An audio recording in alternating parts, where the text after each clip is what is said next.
I don't know as I've said this in 17 years on this committee, but I would commend all of the written testimony to my colleagues. It's a fascinating collection of very interesting and I think timely and important thoughts. And I thank all four of you gentlemen for putting the time into compiling them.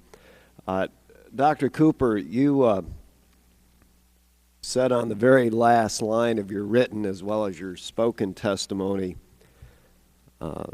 quote, "This loss of invincibility may embolden existing hostile groups to try through some dramatic act to bring the system of American capitalism, now vulnerable, crashing down for good." It's a very profound and dramatic statement, and I didn't want the politicians of Washington, D.C. filling out your thoughts. Could you perhaps expand a bit on what type of hostile groups you may be thinking about and what kind of dramatic act you may have had in mind?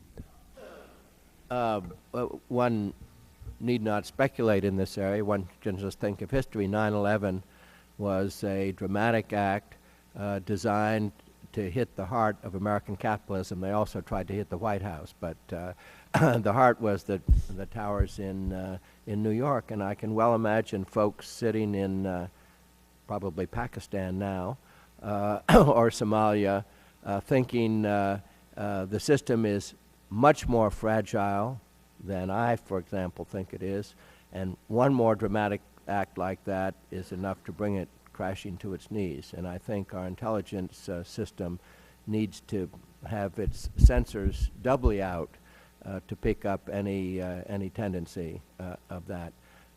My own view is that while the financial system has proven itself to be much more fragile than most people thought a couple of years ago, the fundamental economic system is actually very robust, and we're just going through a bad patch, which we've been talking about. But that view may not be shared, that optimistic view of mine may not be shared universally around the world.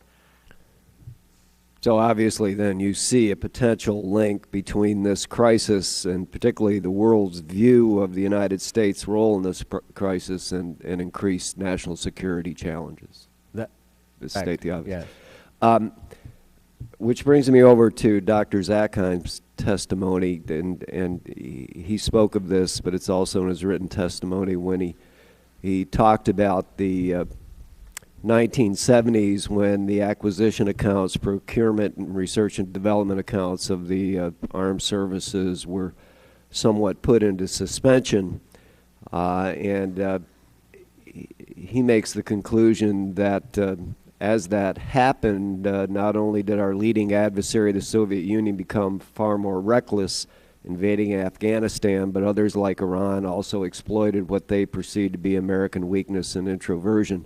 The question I have, extrapolating both from Dr. Cooper's statement and Dr. Zackheim's observation, is that, as I theorized in my opening comments, there is at least a calculation we need to do as to the adventurism of others vis-a-vis our national security as we consider our defense accounts. Is that a fair statement?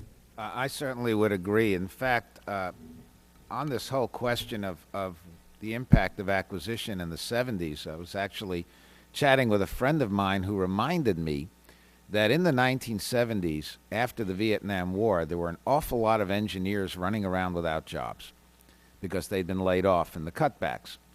And one of the sort of statements that a lot of people made in those years was, well, they can convert to the civilian sector. And you may recall it didn't really happen. People stopped taking engineering courses, people dropped out of engineering, and we felt the impact of that for a long time. In fact, we may still be feeling the impact of that. Look at our math and science scores and look at the value of math and science in this country. So it seems to me that if we move ahead without taking this into account, there's almost like a double whammy. We hurt ourselves. The world sees we're hurting ourselves. It then takes advantage of the fact that they perceive that we're weaker, and it becomes a very, very vicious cycle.